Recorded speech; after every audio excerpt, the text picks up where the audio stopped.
Hello and welcome everybody, just as you're joining us. Welcome to this webinar for the 10th anniversary of the Institute for Sustainable Resources here at UCL.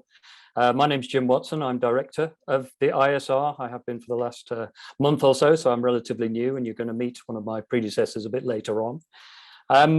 We're focusing today not just on the ISR, but on the broader topic of sustainable resources and what the big challenges and opportunities are for the future. I think, as many people are saying right at the moment, the world is at many crossroads when it comes to sustainability more broadly, particularly the climate, the challenge of climate change and many other resource issues. And I think after COP26, which we've just had in Glasgow, there is a kind of mixed set of feelings, certainly from people I've talked to, about where we are. There's certainly some optimism that progress was made at that summit, but also recognition of how far we have to go to keep the temperature increases for the world well below 2 degrees, as the Paris Agreement says. Some global resources, because of climate change or leading to climate change, are being used far too much, particularly fossil fuels, whereas others are under a lot of pressure. You think of forestry resources due to deforestation, agricultural land due to climate impacts and intensification, possibly, although this one's a bit more controversial, we might hear from the panel about it later, critical materials that are being used increasingly in some of the low carbon technologies we're now adopting to try and tackle climate change and other challenges. But it's not only the climate goals that are at risk of being missed at the moment. Many of the other UN Sustainable Development Goals that countries set themselves for 2030 are also under a lot of pressure. So, you know, there is an opportunity to change direction in a serious way, but certainly, to quote the United Nations in their latest assessment, we're certainly not there yet. So the United Nations said back in July this year, when it looked at how we're doing, that more than a year into the global pandemic, millions of lives have been lost, the human economic toll has been unprecedented, and recovery efforts have so far been uneven, inequitable, and insufficiently geared towards achieving sustainable development. They said that the current crisis is threatening decades of development gains, further delaying the urgent transition to greener, more inclusive economies and throwing progress on the SDGs even further off track. So that's a rather gloomy assessment, but perhaps through our discussion today, we can also think about where some of the potential opportunities are and some of the sources perhaps for optimism are as well. So whilst this event is a celebration of our 10 years of having the Institute of Sustainable Resources, we're really spending most of our time in the event and in general thinking about the present, where we are, and also the future. And that's really what I'd like us to do in the discussion today in our webinar, focusing really how we get back on track, to use the UN's term. The ISR is working already on many of these big challenges that are encapsulated by the Sustainable Development Goals, such as how to decarbonize economies, how to make industries and economies more sustainable, exploring the links between land, water and food, how to support innovations that improve sustainability. And really, we're in the business of providing evidence to inform better decisions, not only for current challenges, but what the challenges are going to be for decision makers in the next 5 to 10 years. You know, whether they be governments, whether they be companies, or whether they be actors in civil society, including individuals. So I'm really looking forward to hearing from our panel of guests about the risks and opportunities they think are important, what we should do in general, but particularly what ISR's agenda for the next 5 to 10 years are going to be. I'll give some words of thanks right at the end, but before we go to our Dean, who's going to chair the panel, I'm first going to hand over to Lilia Kutto, one of our researchers at the ISR, to give her perspective on the resource challenges we face. So over to you, Lilia. Thank you very much, Jim. I'm very honored to have the chance to greet everyone here today, and also to represent the ISR PhD students at such an important moment for the Institute. So thank you, Julia and Harry, for inviting me. ISR has been incredibly lucky in terms of the directors that it has had. We're very lucky to have you, Jim, now honoring Paul Ekins' legacy, and also the amazing job Julia did when she was an interim director. So I must say that one of the best things about doing a PhD at ISR has been the diversity of research topics, geographical context, disciplines and also research methods that we have the chance to know, to get in contact with, whether it's working in projects like research projects as such, or participating in seminars, or even during the tea breaks at the kitchen. So we discuss, for example, multi-method interdisciplinary research, and even decolonizing models and other methods is like really super interesting topic that we have the chance to discuss. So one aspect that attracts me in particular is the focus of some researchers and projects on the synergies between climate policy and development in the global south. We have here, for example, the Energy and Development Group, which includes the ISR as well as other departments within UCL and even other universities. And at the Energy and Development Group, we not only propose new research, but we also question the design of research collaborations with partners in the global south. We propose improvements to make these collaborations more inclusive and effective. So I believe that at this moment, what we urgently need to work on are the main trade-offs embedded in some of the mainstream ideas for climate action in developing economies. So, for example, I was quite surprised when I joined one of the International Energy Agency webinars in October, I think, about the 2021 World Energy Outlook. And they were saying that the IEA net zero scenario, in this net zero scenario that they projected, international energy-related resource trade would be dominated by critical minerals for renewables and hydrogen in 2050. So they, according to their results, total energy-related resource trade in 2050 would be 47% critical minerals and 35% hydrogen. So oil would be only 11% of such trade, while in 2019 it was 66%. So the topics that you will be exploring in the following, the panel that follows are really crucial. And we need to think about how to avoid reproducing the same issues and imbalances of old development models. So for example, how to avoid a new resource curse related to these critical minerals. How to explore nature-based solutions, ensuring that countries in the global south still create value added and don't specialize too much in primary activities. So how to avoid the deindustrialization in emerging economies, for example, and how to ensure that the financial conditionalities that are being created don't create themselves perverse incentives for developing economies to focus too much, for example, on forest offsets instead of other activities like the value chains of renewable energy. So yeah, we should, in my view, we should be really thinking of how to create high value added low carbon technology value chains in developing countries, so that they actually manage to develop through the low carbon transition.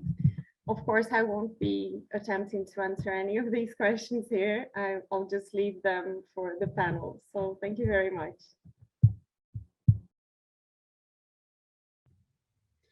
Thank you, Lilia. And I believe I'm going next.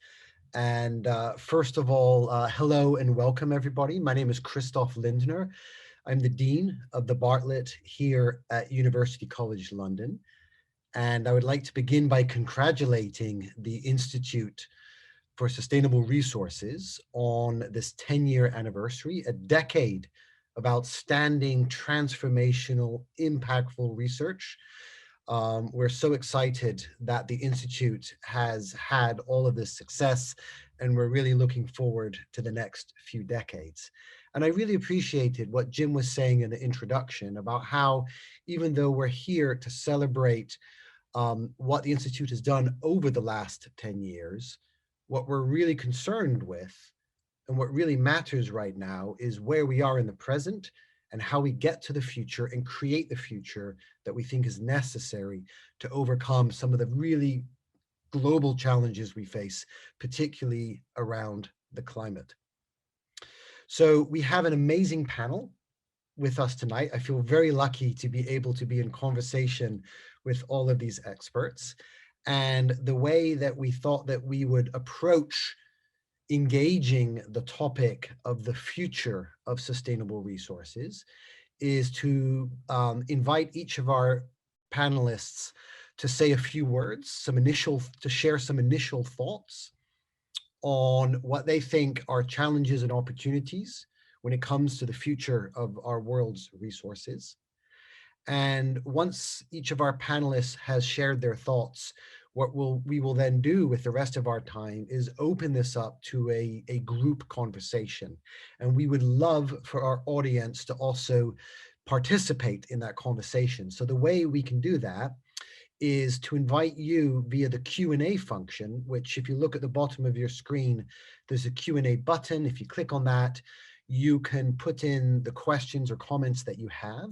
So as we introduce the panelists, please do ask the questions on your mind and type in whatever you would like us to pick up and engage with. And I will do my very best to pick up those questions and feed them into our conversation. So that's the plan. And I'd like to begin with our first panelists to say hello and welcome to Sandrine Dixson-Declève. Sandrine is an international and European thought leader in climate, energy, sustainable development, sustainable finance, and complex systems. She is currently the co-president of the Club of Rome and divides her time between lecturing, facilitating difficult conversations, and doing advisory work. She currently chairs the European Commission Expert Group on Economic and Societal Impact of Research and Innovation and sits on the European Commission's Sustainable Finance Platform. And in addition, she is an ambassador for the Energy Transition Commission and the Wellbeing Alliance. And in 2017, Sandrine co-founded the Women Enablers Change Agent Network, which spells We Can. So Sandrine, very warm welcome, and let me turn the mic over to you. Thank you so much, Christoph. And I think you also forgot one very notable title, which I hold and I'm very proud to hold, which is linked to actually the Bartlett School of Environment, Energy, and Resources, which I chair your Sustainable Advisory Board and your advisory board. And that has been an absolute pleasure. So let me start off by sharing a few slides to get us going in terms of how I'm thinking about the challenges and the opportunities with regard to world resources. Can you see my slides? Let's see. Okay, there we go. And then we're sharing. Can everyone see this? We can see them now. Thank you, Sandrine. Okay, perfect. So let me start off with exactly how actually Jim started off his introduction, which is very much around the tipping points that we are seeing today. And at the Club of Rome, we've been speaking about these tipping points for quite some time. In fact, most of them were already predicted in 1972. So the key challenge that we have before us is we didn't really listen, and the world in particular did not listen 50 years ago. If you look at this actual quote, you could see that we could transform this quote and bring it right now into this decisive decade. But when you think about it, this was actually a quote that came out in 1972. So the key issue now, when we speak about the limits to growth and we speak about world resources, is that we already are in a moment of tipping points. And in particular, we have to think about complex systems thinking when we start to address these issues. The interrelationships between the way in which we use our resources, we continue to grow, which hopefully we could shift those patterns into patterns which are of positive new types of well-being economies and human progress rather than continuous consumption and growth patterns that have gotten us in the mess that we're in today.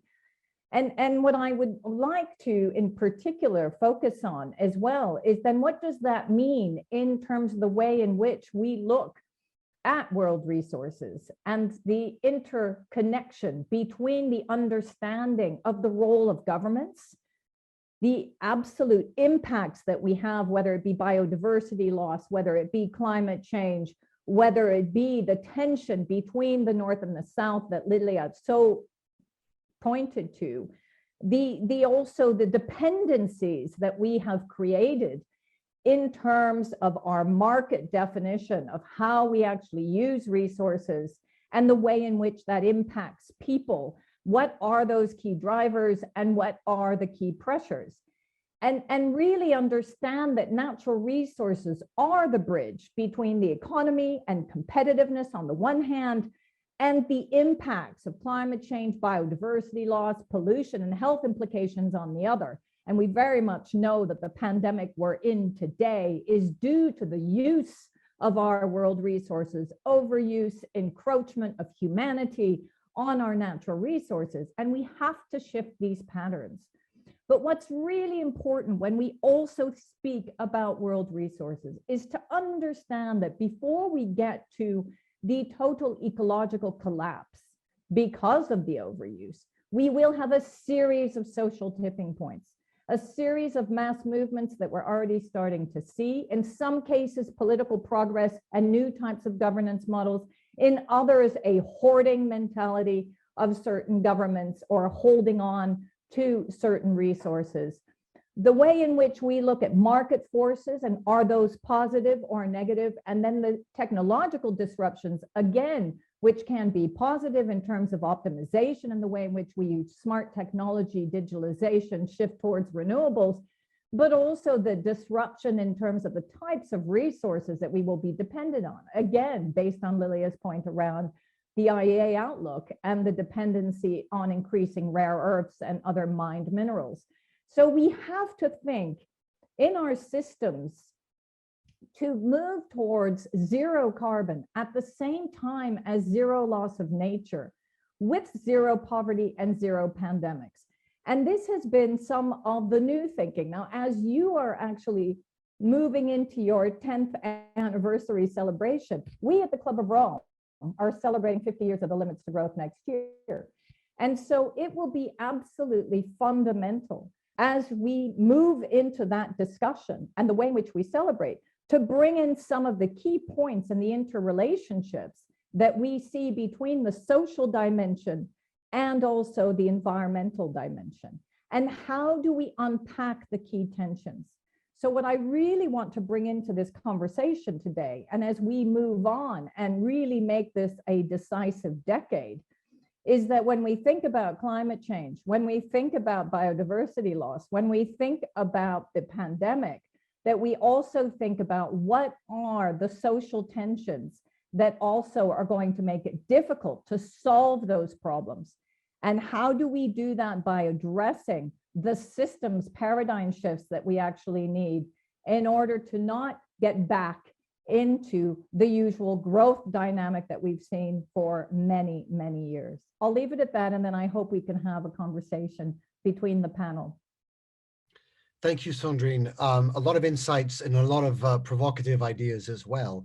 Our next panelist is Paul Ekins, and Paul is Professor of Resources and Environment Policy at UCL's Institute for Sustainable Resources, and he was the Institute's founding director. From 2017 to 2019, Paul was co-chair of UN Environment's 6th edition of the Global Environmental Outlook, following the publication of which he has been co-chair of UNEP's Geo for Business initiative. He has worked as a member of the European Commission's high-level panel on the European Decarbonization Pathways Initiative, as well as co-directing the UK Energy Research Centre from 2004 and 2014, then becoming its deputy director. In 2015, Paul was awarded an OBE for services to environmental policy, and working at the Bartlett, I'm very fortunate to be able to call Paul a close colleague. So over to you, Paul. I just think you need to unmute. Thank you very much for those kind words, and it's a real privilege for me to be a colleague of yours too, and of course of Jim's. And these 10 years have undoubtedly been the most fulfilling of my academic life. And I'm very grateful to UCL for giving me the chance to be there and indeed to stay here and hand on the reins of the directorship so that I can concentrate on research and impact, which are the two things that are very close to my heart. So the challenges, yeah, we're not in a good place. We are not in a good place at the moment. The challenges are huge. We've got to remake the global energy infrastructure, storage, and markets to run a zero carbon energy system. As if that wasn't enough, we've got to dig up very large quantities of metals to generate and store the zero carbon energy that we need, with associated geological, geopolitical scarcity challenges and investment needs, huge investment needs. Non-metallic minerals are just as important. Pioneering UNEP report recently on global shortages of sand. And there's no question that if we don't get zero carbon cement and we get the same amount of construction of infrastructure in India and Africa that we've seen in China, we can kiss goodbye to the Paris Agreement or anything like it. And then, of course, there's a crisis of nature, and I'm delighted that Angela's with us because she can speak much more eloquently about that than I can from WWF. The whole crisis to do with biodiversity and species abundance, the competing land uses between food, bioenergy, carbon sequestration in trees and soils, water stress, with many countries experiencing increasing water stress, and also the competing uses for water, irrigation, hydropower, industry, and again, particularly mining. Many of the best mines are in some of the most water scarce parts of the world, and mining is very thirsty. And then, of course, we've got the climate impacts on food and water coming down the line to make all these challenges more challenging. It's one of my enormous pleasures that over these 10 years, ISR is now addressing all of those through some of the fantastic researchers that we've been so fortunate to recruit, some of whom I hope are listening to this, because it's been such a privilege to work with them.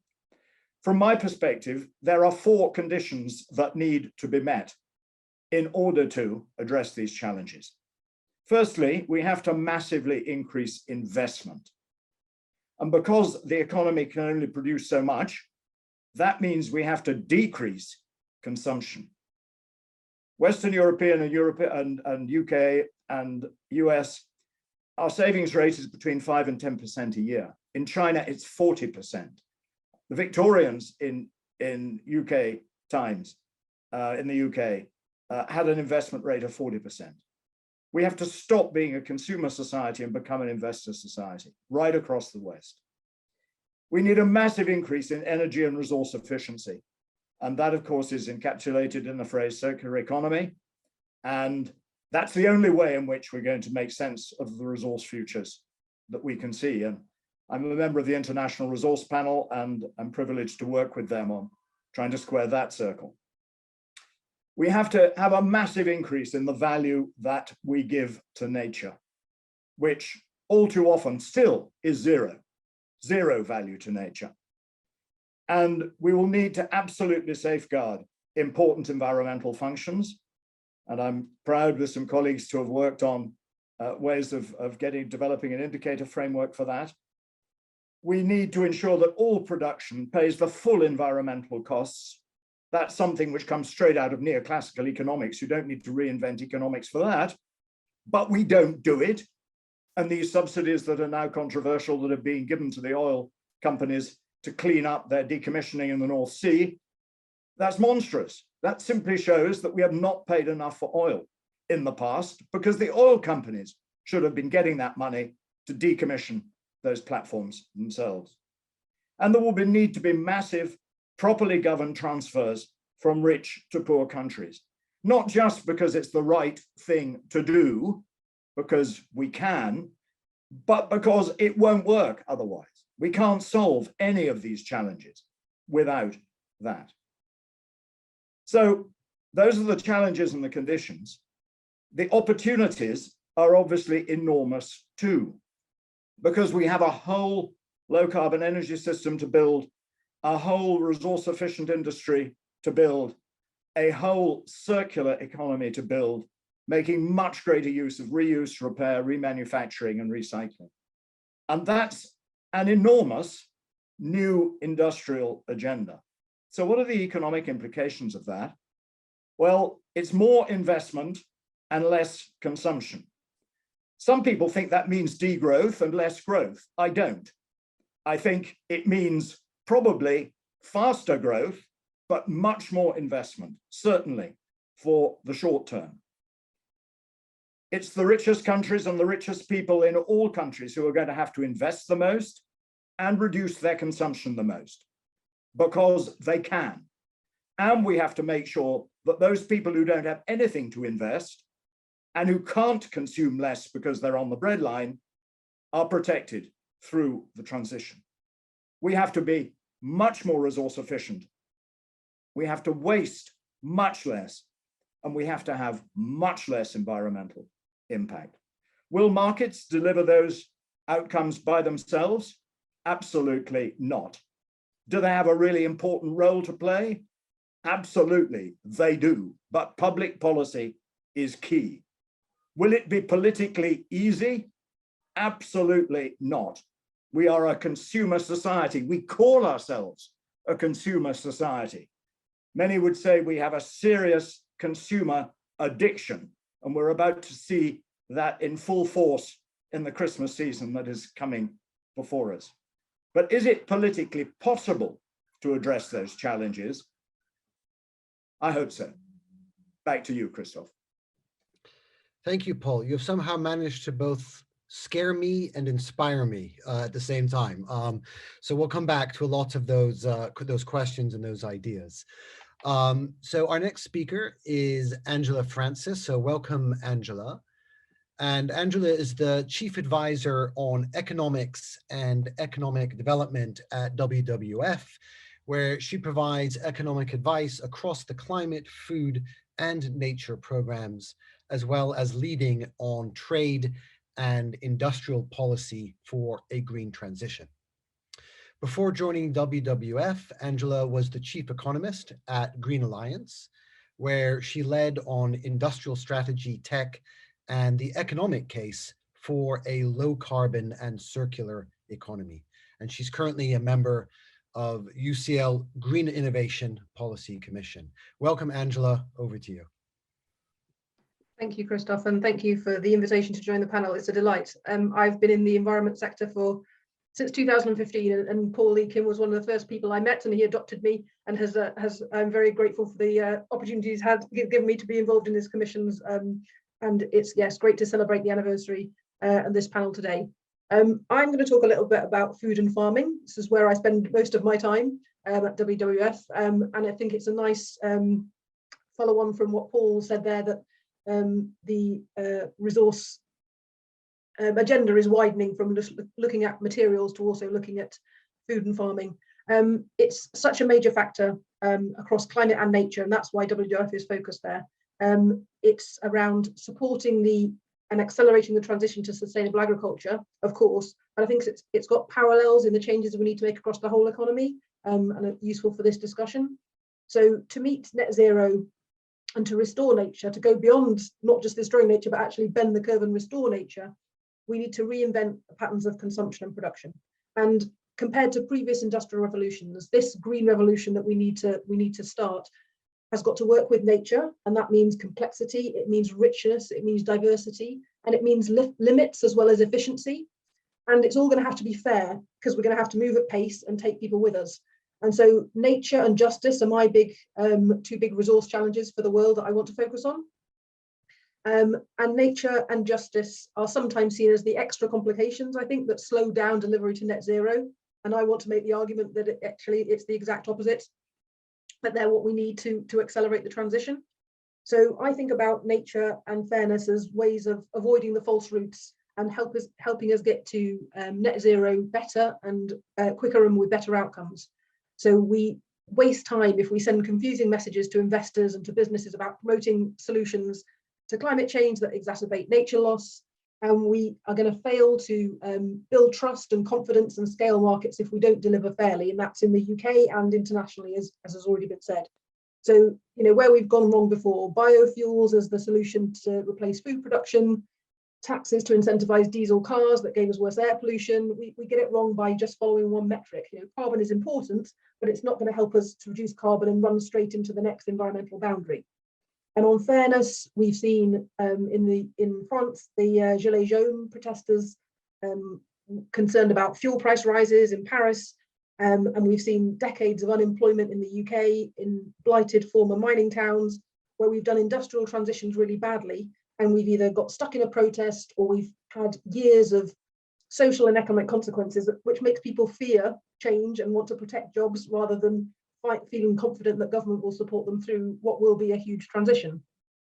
So the solutions, I think, which are going to get public support and attract investment are the ones that work for climate and they work for nature, and they're built with a business and a policy proposition that's fair.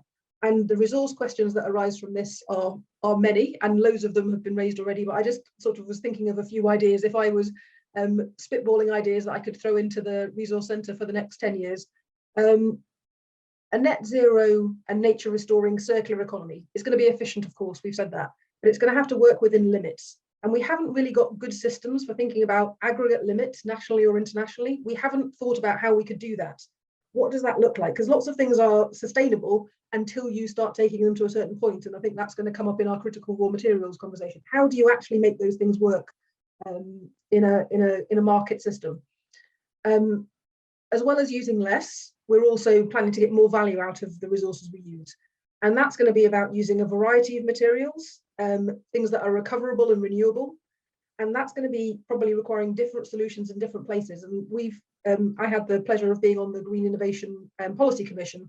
And one of the things I think that's interesting about recovered and renewable materials is you have to scale in a different way because you have different approaches to different environments. So it's not about the old innovation model of figuring it out and then apply it everywhere.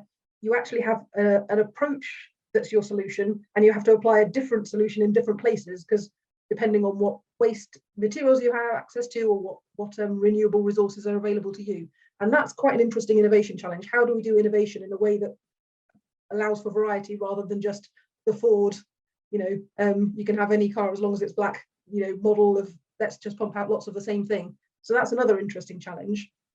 And then I think one of your other professors at another institute, Professor Carlota Perez, has said a lot about how we don't need to worry about green lifestyles necessarily being elite because things that start at the top of the income scale and education scale become mainstream over time through desire and aspiration. And I think that's a really powerful, important message. But there's lots of work to do to make sure that when things do become mainstream, we get the benefits to everybody. So how do you get warmer homes, lower bills, cleaner and less congested streets to lower income groups? And that's in the UK, but worldwide. What are the business models that work when you've got upfront costs and long-term savings? How do we make those things work for the UK, lower income groups and internationally? Those types of business models I think are going to be the ones that are real game changers. And my final idea to throw into there is on trade, which has got obvious international dimensions. We are in a transition where we're trying to improve environmental standards when countries are all moving at different speeds. And they're regulating or pricing environmental harms at different rates or sometimes not at all.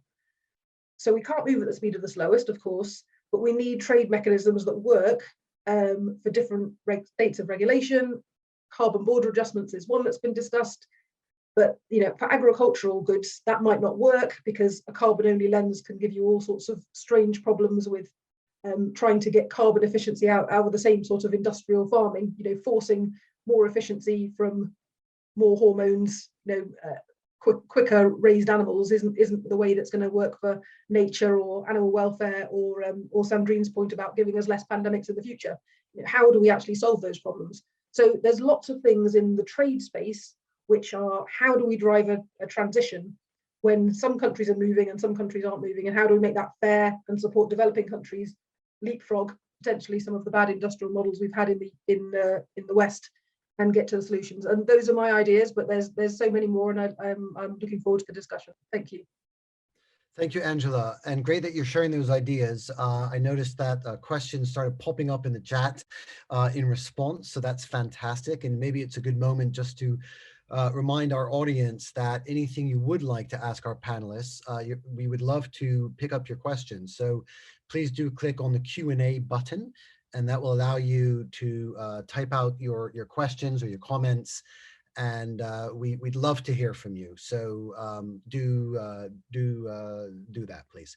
Anyway, we're on to our fourth panelist, and I'm really pleased to be able to welcome Simon Sharpe. And Simon is the Deputy Director for Policy Campaigns in the COP26 unit of the UK Government Cabinet Office. And before this, he was head of international climate change strategy at the Department of Business, Energy, and Industrial Strategy.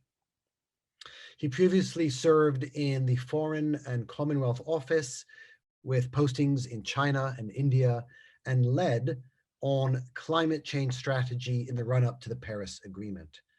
Simon recently produced a report on accelerating the low-carbon transition, the case for stronger, more targeted, and coordinated international action, a report that was developed together with academics David Victor and Frank Giels.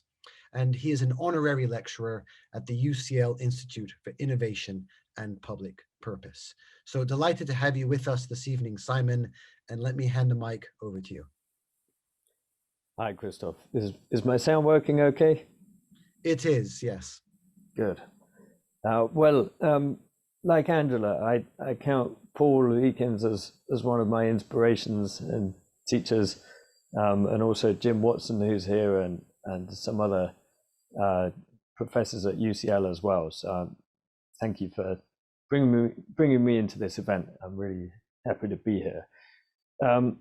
I've been part of the team of the UK presidency of the COP26 climate talks, which just happened in Glasgow last month, and which we had 2 years in the run-up to. And in fact, it's the run-up that's the most important thing, because it's really where you get to set the agenda to some extent of climate change internationally.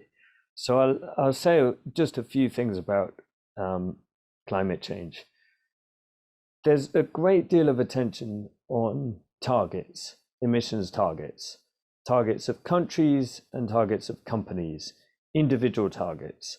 And a lot of the narrative is about whether they're good enough or not, how frequently we should be resetting our targets, whether they're credible, and how we can increase accountability for meeting them. All of that is good, but it's a very reductionist way of thinking about the problem.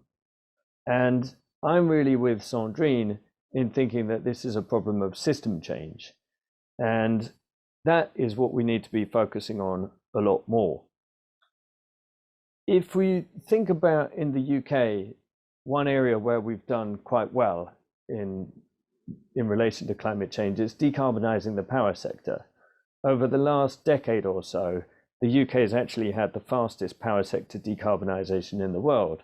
We've reduced emissions in that sector per unit power generation roughly 5 times as fast as the global average. How have we done that? It's not because we tried the hardest. It's not because we had the strongest political will.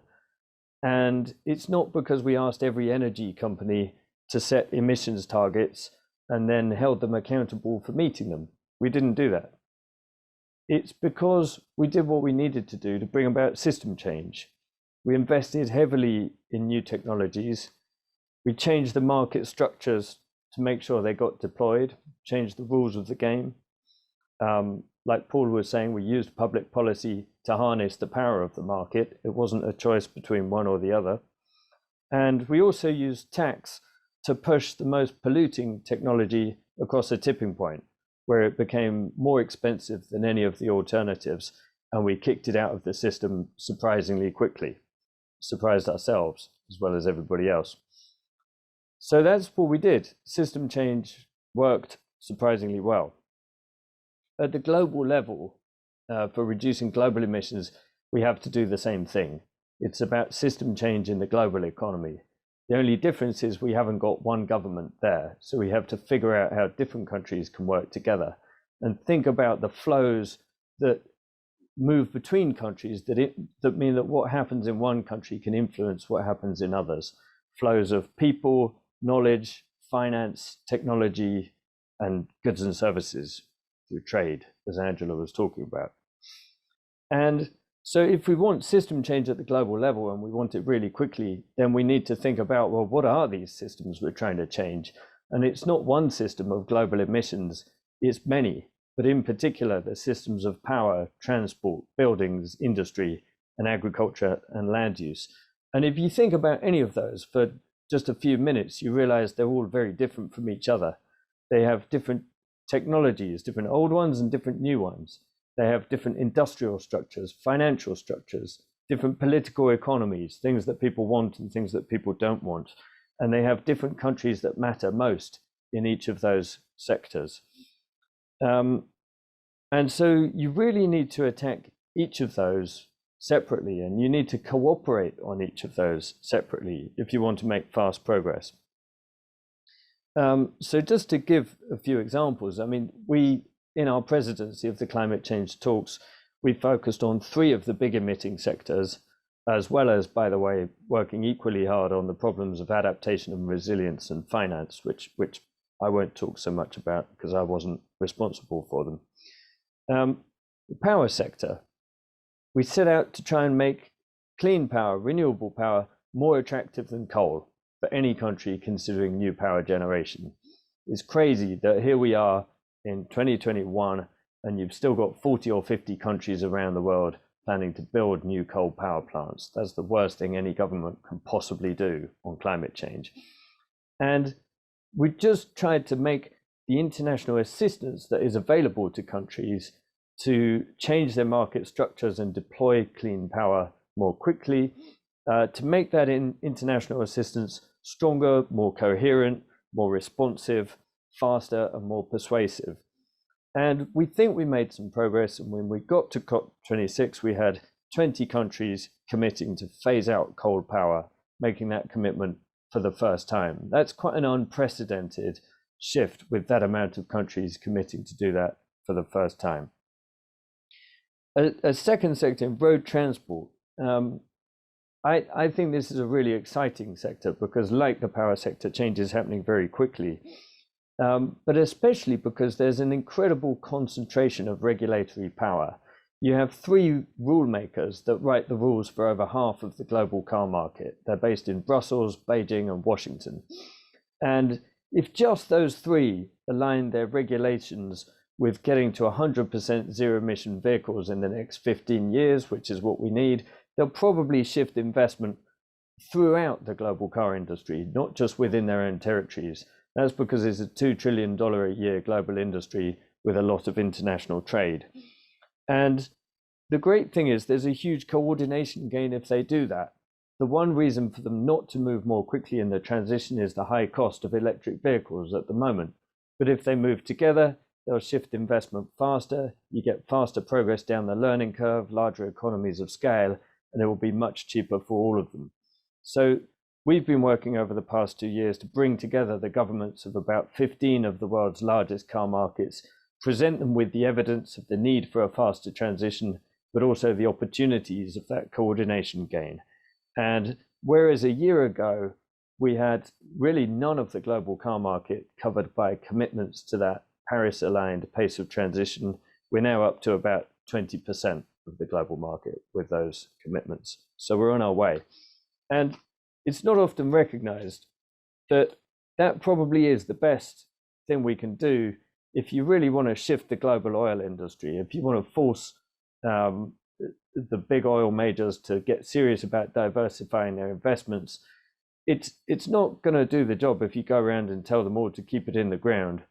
But if you take away the largest market they've got, which is the global car market, and show that that's disappearing away much faster than they expected, that will certainly make them think seriously about their alternative options and what they can do in the clean economy. Third sector, land use and ending deforestation. Here, as Angela was saying, trade is a critical issue, that a great deal of the deforestation that's happening is linked to internationally traded agricultural commodities, things like soy, palm oil, beef, cocoa. And again, there's market concentration there. It's a relatively small number of countries that produce most of them and that import most of them. The critical thing is you need a level playing field in global markets so that the sustainably produced commodities don't get out-competed by the ones produced through deforestation. And you can't do that unless countries work together. The big producer countries and the big consumer countries agreeing the standards of sustainability that will apply to imports and making those the same ones that apply to the legal production in the producer countries. And if you want that to work, you also need to give some serious support to the smallholder farmers who produce large quantities of many of these commodities and are often very poor. And that's a deeply difficult political exercise, but it's one that we've started very seriously over the last 2 years. And really the most important countries have come together and agreed to work in that effort to try and shift the terms of global trade towards sustainability. And that includes Brazil, Indonesia, Colombia, Ghana, European Union, America, quite an important group of countries. So to me, the shocking thing is that 30 years after all of the countries in the world came together and agreed to avoid dangerous anthropogenic interference with the climate system, these serious efforts to produce system change where it's needed are just in embryonic form. It's crazy that we had to invent the groups where countries would come together and work in this way in 2020 and 2021. But we did, because that is not the system that we have. So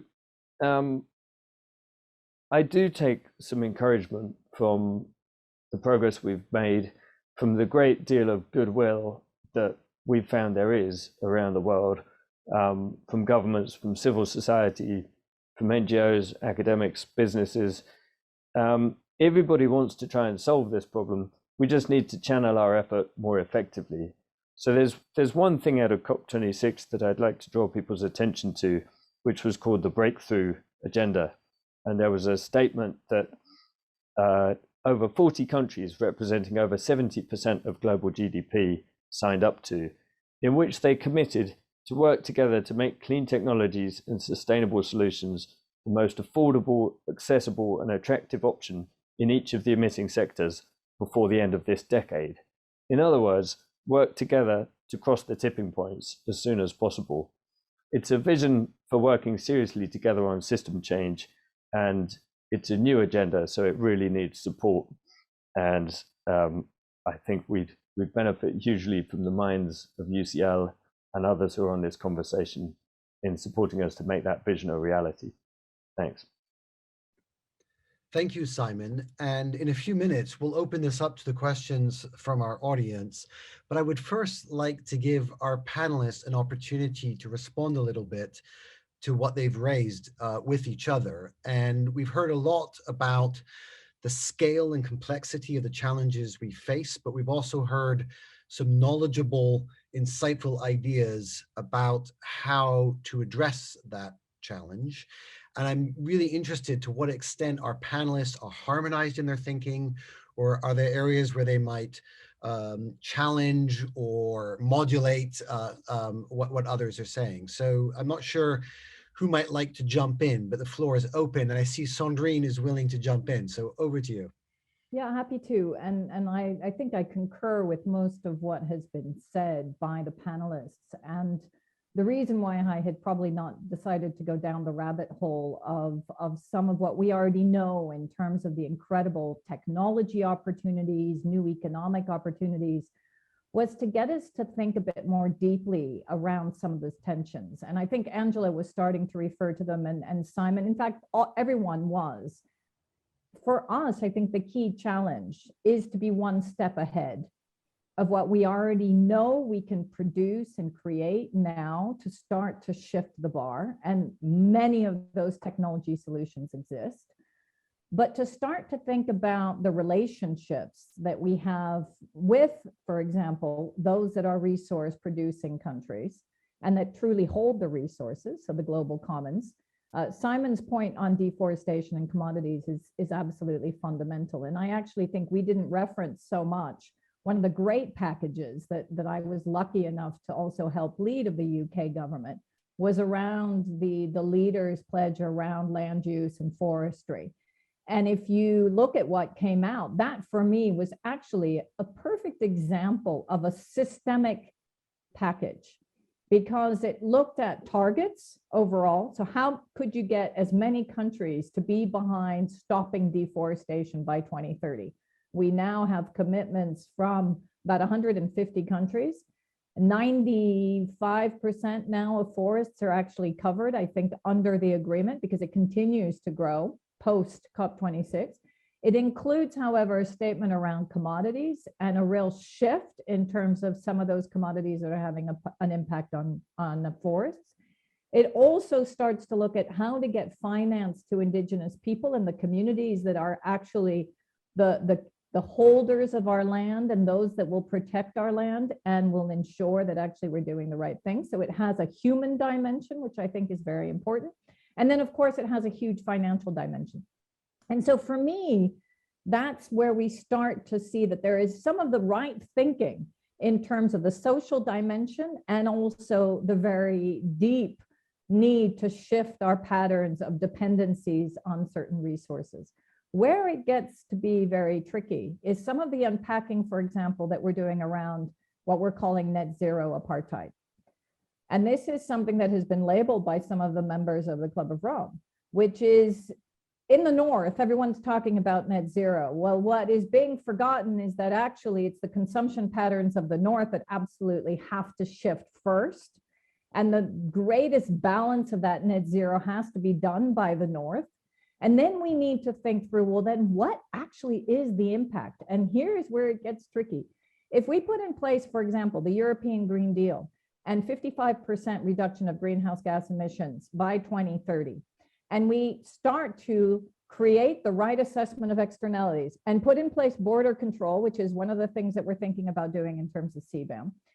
Okay, so we're not bringing in steel from China. Well, maybe the impact won't be so hard. But what about some of the clothes that are made by Bangladesh, which actually have high greenhouse gas emissions?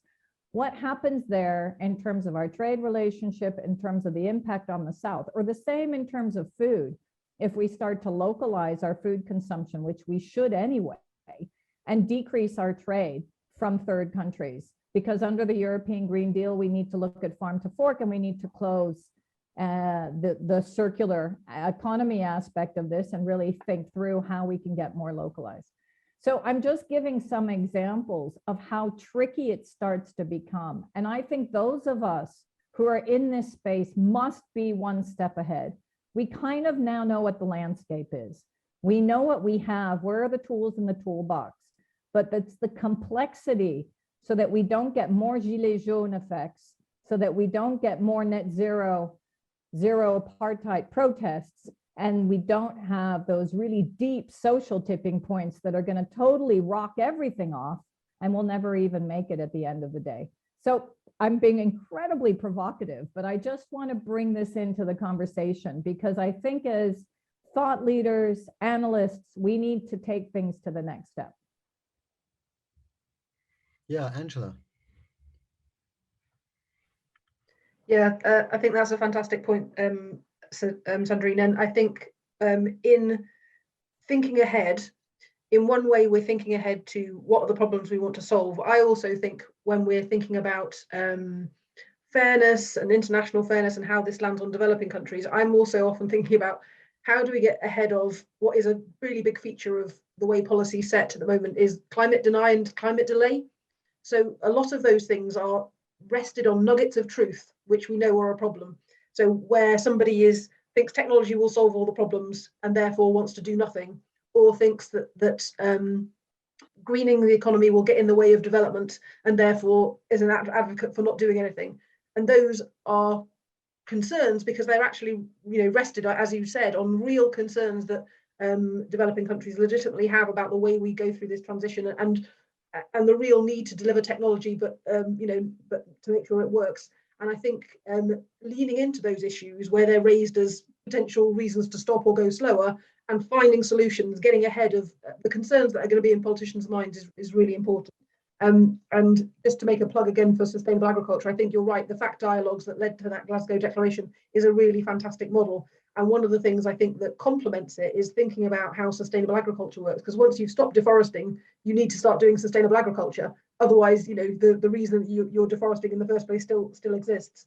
And one of the things I like about that is it's a frame that brings in the big agro exporters that are wealthy, who aren't at the moment required to do anything because they've already deforested, so they haven't got a stopping deforestation problem. You know, are they just allowed to continue and to produce commodities in the way they do, whilst putting all the burden on the global south to try and farm differently, whilst, you know, maintaining their standing forests and maintaining the biodiversity that's in their territories. So I think thinking about frames that put us in a shared endeavour that we all need to change our systems, not just the places that have still, you know, not developed. It's actually, there's a huge responsibility on the West to invest, as Paul said, in doing our infrastructure, redeveloping shared assets that we rely on so that they work for a green economy rather than just sort of making incremental changes. We've got big work to do. So yeah, I think that's thinking of how we get ahead of those issues is a great way of framing this conversation. Paul. Yeah, thanks. Really interesting interventions. I'm all for being positive, but I'm also all for looking at the real challenges out there. There's a word we haven't yet mentioned at all, which is governance. And governance is a real problem.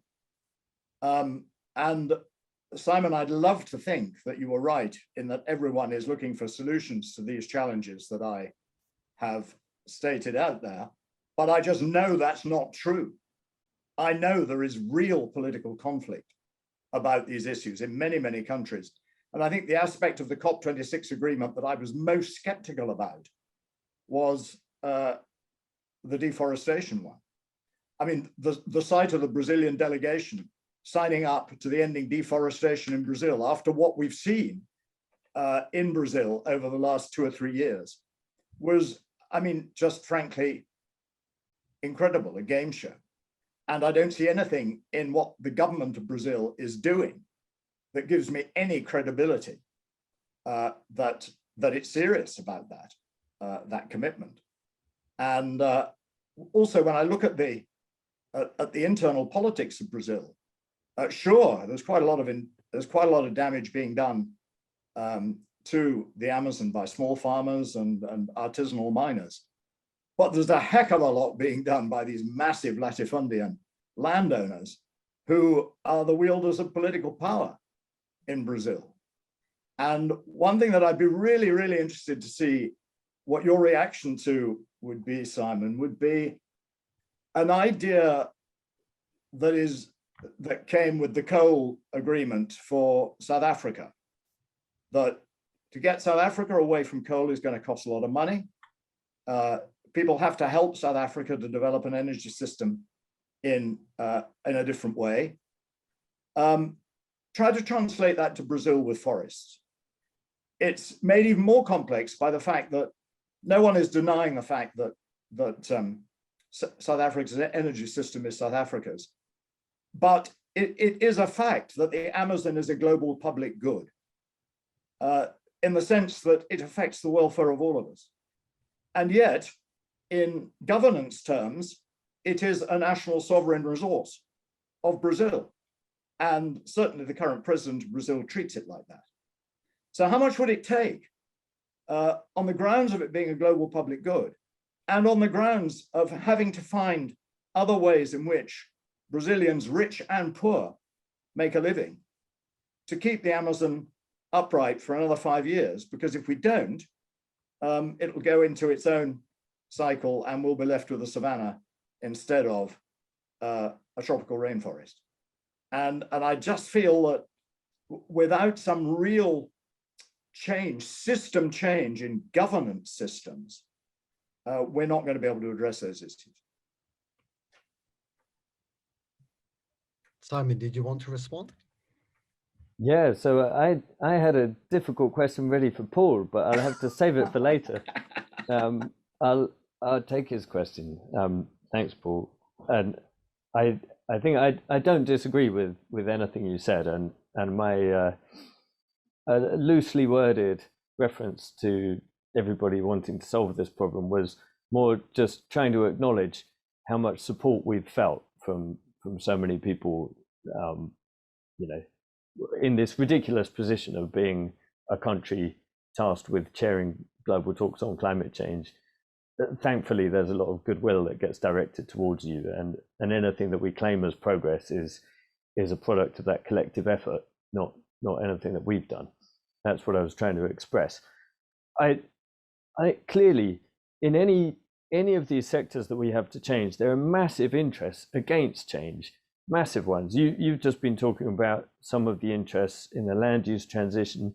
Equally, if you're talking about the power sector, in many countries, the reason they're still building new coal power plants is because of the vested industrial interests that want to do that, even if it's going to be ridiculously expensive, kill lots of people through toxic local air pollution, really basically create a stranded asset as soon as you built it. There are still large state-owned enterprises in many countries that are leaning on governments heavily to do that. And the same in the car industry. 3 days ahead of Transport Day at COP, suddenly we read in the Financial Times a very detailed description of everything we were going to do, with a slant on it all, a very negative slant that looked suspiciously similar to the public lines taken by some of the world's largest car companies.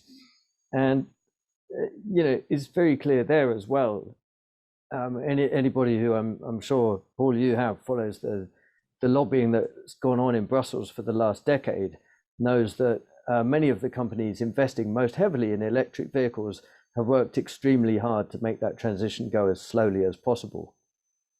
The question I think is interesting is you can't wish away all of those interests. So the question is, how do you work with the interests that there are, the ones that are in favor of the transition? How do you harness those? And the ones that are against it, how do you counter those? And there was a really great paper on this that came out within the last year or two called Prisoners of the Wrong Dilemma. And it said, look, we really started off this exercise in international climate diplomacy with a wrong assumption. We treated countries as if a country just has one set of interests that doesn't change. And we're all stuck in a prisoner's dilemma where we all basically want to cheat each other, and we just care about whether other countries are playing by the rules or not. And that's the main thing that's holding us all back from having stronger climate change policies nationally. And the paper said that's not true. The thing holding us back from having stronger climate change policies nationally isn't that we fear other countries aren't doing it the same. It's that within our own countries, we have a conflict of interests. We have a battle between those in favor of the transition and those against. And that's consistent with my experience. When I've seen in the UK government policies being put in place or not being put in place, it's never really because of other countries doing it or not doing it. It's because of the balance of interest within our own country, and whether the balance was tipped in favor or tipped against by all these competing interests. And the point the paper was making is that if we want global transitions to happen quickly, then those in favor of them need to be working together internationally. They need to be supporting each other's efforts and helping each other counter the interests that are against the transition. So if you talk about Brazil and land use and deforestation, then of course everybody's pretty appalled by what Bolsonaro has been doing. But Brazil's a complicated place, and there are lots of people there who care deeply about what's happening. And they're not just the NGOs, they're not just the indigenous people, they're also some of the big agribusiness players who are pretty worried about the fact that the European Union is about to slap a massive regulatory restriction on imports of some of their commodities. And they can see it's not just the EU, the US is thinking about it too. Even China has started making statements about sustainable supply chains. There's a serious risk, or from our point of view, opportunity, that global markets are traveling in that direction. And that creates a reason for even the the big agribusiness players to come to the table. So I think just to cut myself short, that's what we've got to do in each sector. Find the people that are willing to work with us and work together internationally for system change. And it won't be easy to overcome those who are against it. But if we focus that collaboration in each sector, we've got more chance of doing so than we have at the moment. So system change is a theme in the conversation so far. And I think that's a nice bridge into our audience questions, because we have a number of questions from the audience that are about that. And I'll start by bringing one in that is the most thumbs up, has received the most thumbs up. So we'll start with the most popular question, but we'll also take less popular questions, don't worry. But this is the question for the panel. So given the complexities of the systems that are being discussed here, such as climate, ecosystems, economic growth, and the further complexity of how they interact with one another, how can we best upskill government analysts and policymakers to move towards a systems thinking approach? So this is like the perfect question for a project that we're doing right now. And Paul's going to laugh because he sits on our economic commission for this project, which is called Earth for All, because what we're actually trying to do is answer to a certain degree this very question, which is start to look at the interrelationship and the complexities between all of these things, including poverty, inequality, and population growth, or what we're calling family, and come up with key recommendations to policymakers that would take into consideration those different system reactions and the best way to deal with them in a systemic approach. And so one of the ways to do that is to use system dynamic thinking or system dynamic models to start to look at, okay, not get into a Macron dilemma around the Gilets jaunes and do the wrong thing, which is you hike up the price of diesel and then you basically don't explain how you're doing it, why you're doing it, and you don't compensate, because that would have already got them out of the mess. But instead you bring in, for example, if you're going to change something in the area of energy, and if you want to start costing externalities, then you look at the impacts on equity, poverty, on people's lives and livelihoods, and you start to build in the right response and the right policy. So one is, can we start to give policymakers system thinking policies that actually will optimize what they're trying to do? That's the first. The second is we have to, and this is to Paul's very good point around governance, we have to start to look at long-term planning. Systems relationships will not, if we continue to have short-term decision-making and short-term profit-making, both in our finance system and our economic system, we won't be able to change any of this, because it will constantly be the profit overall that will dictate anything that we do. And the market mechanisms are built as such that they will continue to go into production mechanisms that actually are creating the issue and the strain on our resources that we have today. So we need to ensure that we look at long-term planning and different types of governance in order to enable that to happen, which will continue over political cycles, which will not stop at one political cycle and then totally change for the next one. And the third key point is we don't have governments that are structured right now to optimize systems thinking. We have different ministries, we have siloed thinking, we have siloed policy making. And so we need to start looking at how those types of departments can start to work together. And we're seeing some governments who are starting to think in that way. And I think those are the types of suggestions that I would give for the moment, but it is definitely difficult and it is a problem. So I know everyone on the panel will have a lot to say, but I want to keep bringing in questions, but these all interconnect. So I think we'll be able to keep the flow of thinking going. But you mentioned, Sandrine, the issue of long-term planning.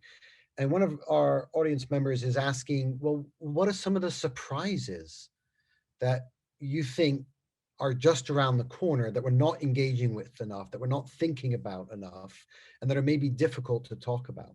So what are some of the things that might shift or disrupt our long-term planning because they're not sufficiently in focus yet.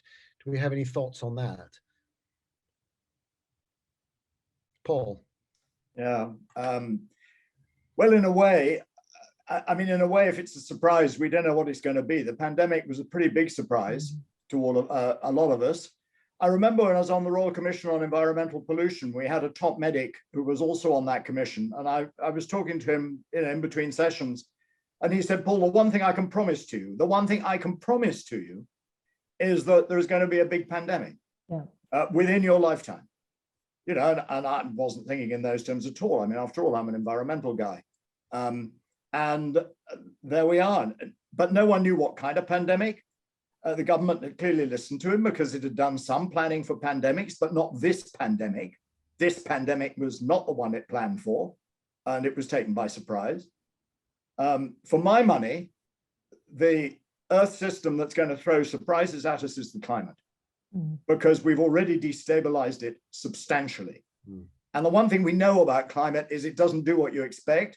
It does all sorts of stuff in ways that you don't expect, in places that you don't expect, like 47 degrees centigrade temperatures in Vancouver. You know, I mean, like, no one's going to predict that kind of stuff. And if you're living in Vancouver, that's a big shock. So I think that's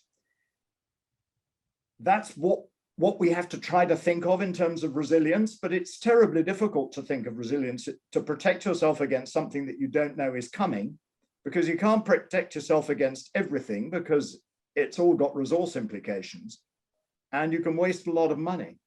So I think we've got to do what we can in terms of foresight thinking. But if I knew what the big surprise was coming around the corner and we could prepare for it, well, I'd probably go and invest in some part of the stock market and become a very rich person. So the answer is prepare for surprises. That is what we need to prepare for. Continuous tipping points and surprises. I jump in as well on that one, because I think one of the things that I was quite heartened by in hearing some of the COP discussions were the number of businesses who said, quite honestly, this is our plan for 2030. We've got a target for 2050. We don't know how we're going to get there, but we're going to work it out on the way. And I think sometimes we can be sort of slightly imprisoned by thinking that our long-term planning means we have to know everything, because we just absolutely don't know what we're going to face, and we don't know what opportunities there will be for us. But I think knowing where we're going to and having to flex and find our way there will be quite an important skill. And one of the things I think that kind of brings us back to that first question about systems thinking is, although many bits of government don't necessarily associate themselves with systems thinking, it's not something I've got expertise in.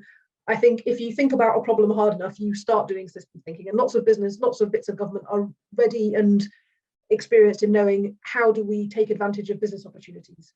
What they need to do is really, really think about what do those business opportunities look like in a decarbonised world, in a world that's nature restorative, and thinking about how you do those things, which will include some demand changes. This business isn't just going to be bigger and bigger and bigger. It might have to be electric vehicles will only have a market size, 60% the size of where we ever got to with petrol cars. It's going to be very, very different.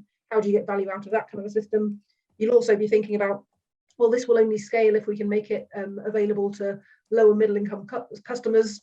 It'll only scale internationally if we can make it available to people who have got much less disposable income than customers in the UK or America. Those types of problems are the types of things we can think about, and they start to bring you into systems thinking. So if you're thinking about how do we do innovation and how do we do business opportunity, and start thinking about how do you actually really do that, you start thinking about the social dimensions, you start thinking about the financing. And I think there should be enough evidence already that where the market isn't working and it's giving us a suboptimal outcome, we just have to change the market.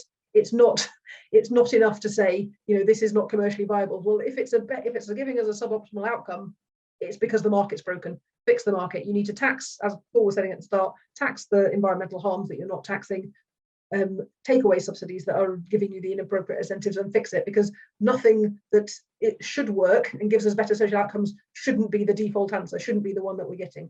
And if that is the case, then we just have to change it. So there's changing the way the market works, and then going back to Paul's point about governance, there's also changing the way that governments and politics work.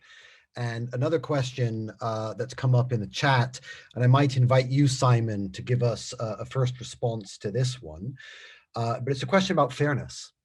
And the question is if fairness is essential for decarbonization, as Angela argued, proposed in her first intervention, well, what does this mean for the way that government functions?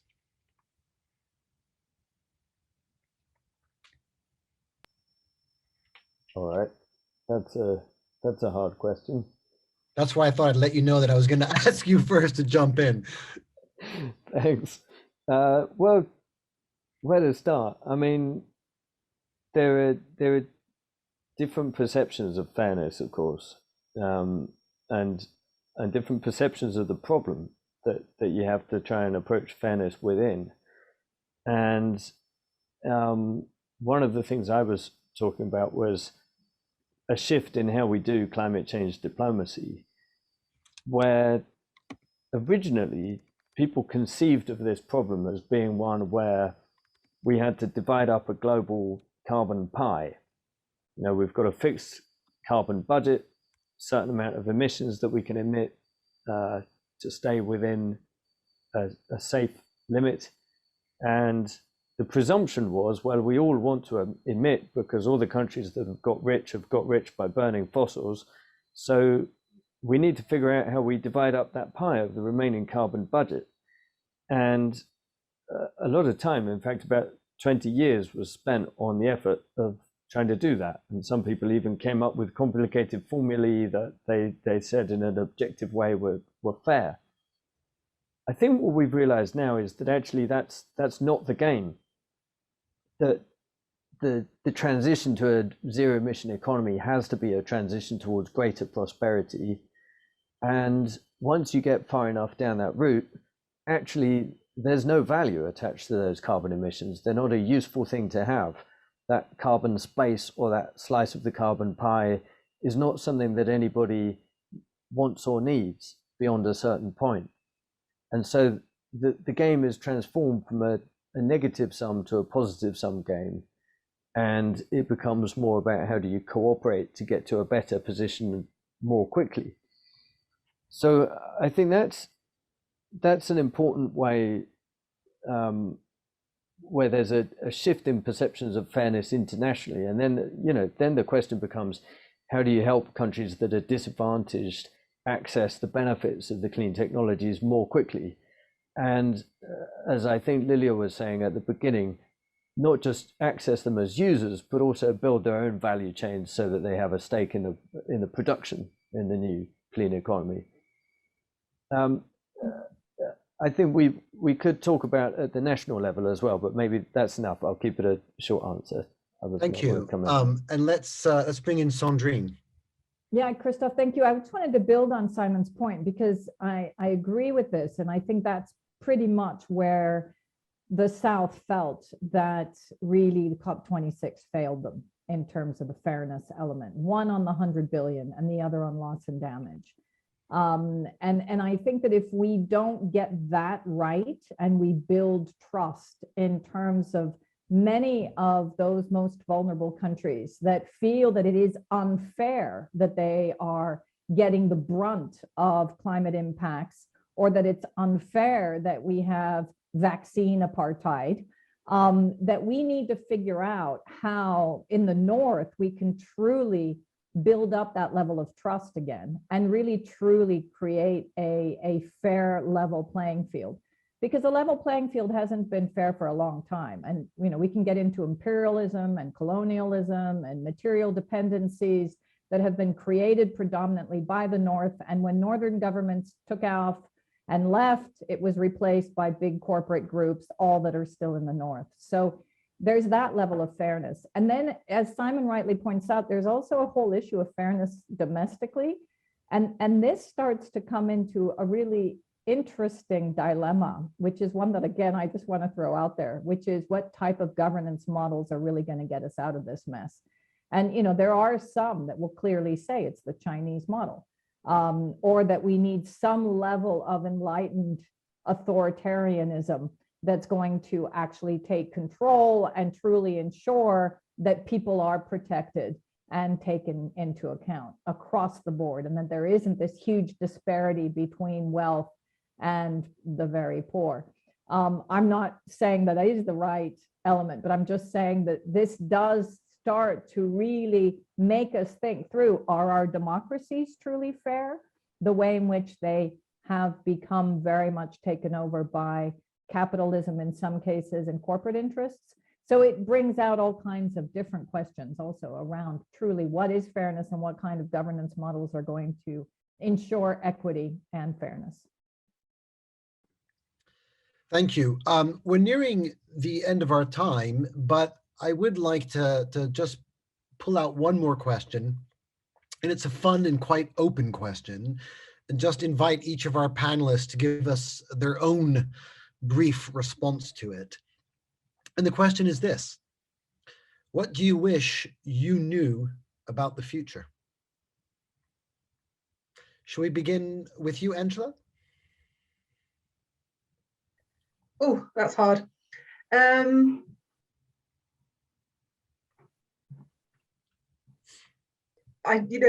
such a hard question. I think we're talking about surprises before. I mean, it's at the moment, everything that comes down the track feels like more bad news. So I suppose I wish I knew that there was a turning point coming at some point, that we start to sort of look upwards. But I suppose whether I know that or not, I'm going to be working for that. So I don't know if I need to know it to be convinced that's what I need to work for.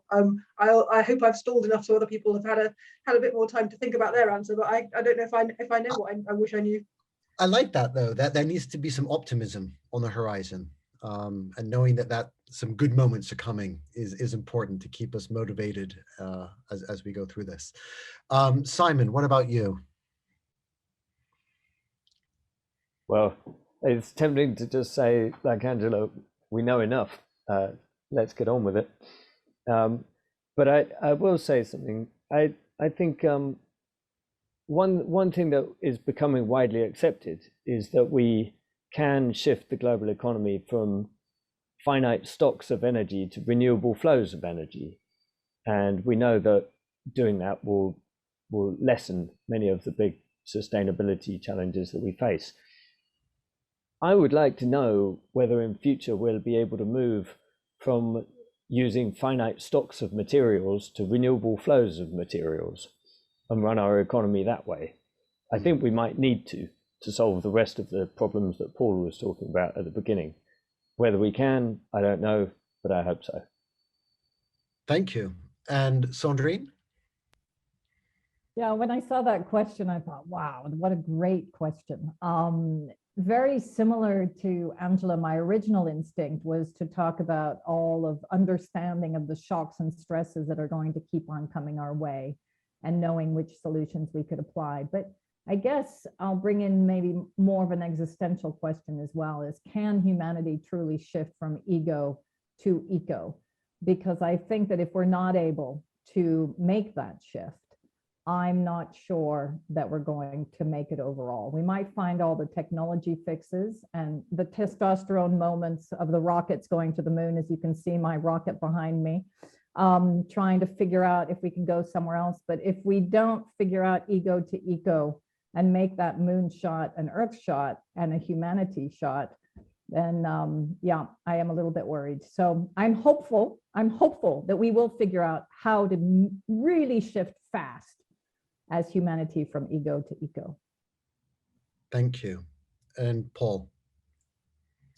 Yeah, thanks, Christoph. I mean, something that Simon said, which I've felt for a long time, is that we're now in a much better place in terms of climate policy than we used to be.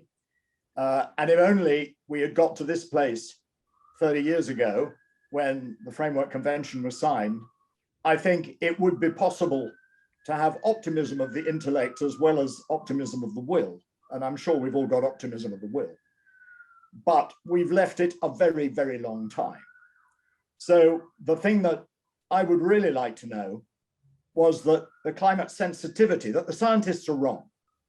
the climate sensitivity is much less than we think it is, and that we've got another 20 years beyond what we think we've got in order to get the kind of momentous forces that Simon was talking about harnessed. My fear is that if the climate scientists said, hang on, you guys, it's not as bad as you thought it was, that all the vested interests would suddenly turn around and say, there, we told you so we don't need to go there after all, and we can use what we've got. So that's a two-edged wish as well. But somehow we need more time in order for we need more time without diminishing the effort in order to make it to where we need to go. And I would love some good news from the science on the basis that we've got some of that. Let me thank all of our panelists for a really, really stimulating, insightful, knowledgeable conversation. I've learned a lot listening to this conversation. Thank you. Also, I'd like to thank our audience for typing in all their questions and being part of the conversation this evening. One thing is very clear: the work that ISR does is going to be ever more relevant and urgent.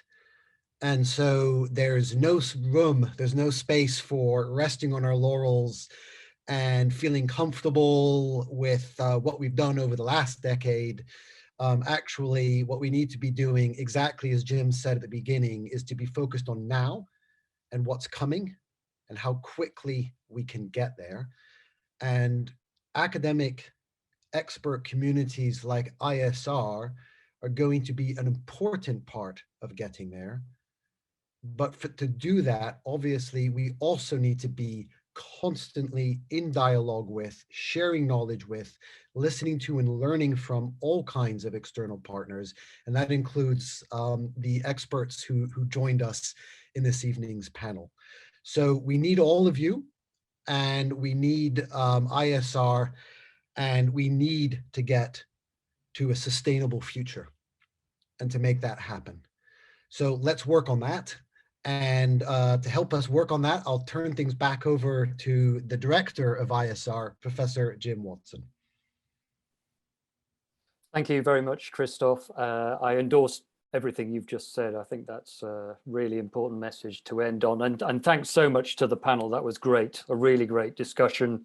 You know, a healthy dose of reality about where we are, but also some really good discussions and good ideas about where we need to go, particularly the role of research, but the role of everybody.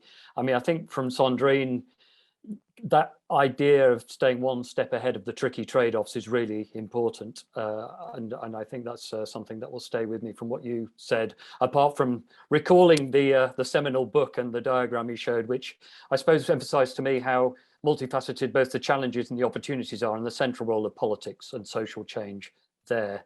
And actually equity, which you mentioned, but all the speakers mentioned, is important, and I hope something we can do more work on us in the future.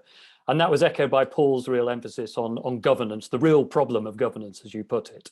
Obviously, it's the opportunity too, as Simon was saying, but it's something we ignore at our peril. Angela, you did a great job by giving us a list of questions, actually, which is great, about things we ought to focus on. But I think, like a number of the others, you focused on this issue of trade, you know, the balance between trade between nations and how different nations are connected together, and how we inject environmental issues and sustainability into trade agreements, something I worked on quite a long time ago, and it still hasn't been solved, but it needs solving now more than ever. And then finally, Simon, your points about system change is what's needed, some good examples on it, and that's needed, but also the idea of the coalitions of countries to push systems in the right directions. And particularly your idea that, you know, perhaps we can discover renewable flows of materials to move away from stocks. And that's a nice conceptual idea that, well, perhaps we should set up a whole group within ISL to start working away on that one and find out what it means and how it can be achieved. So I wanted to again say thank you. Thanks again also to Lilia for your thoughts. They were really, really important to set the panel up, and also to illustrate what life at ISR is like, as well as some of the ideas you put forward. Thanks to Harry Barton, to Maya Powell, and Julia Tomei, who've really put this event together and make sure all the invites went out and all the organisation happened smoothly. So I hope we'll all get together again soon in person next time, and we will have that drinks reception we were originally going to have at some point in the future, hopefully not too far away. But once again, thanks to you all. Thanks to our audience for joining us and for a whole set of great questions. And enjoy the rest of your evenings, and we hope to see you all again very soon. Thank you. Thank you, and happy anniversary. Thank you. Thank you. Thank you.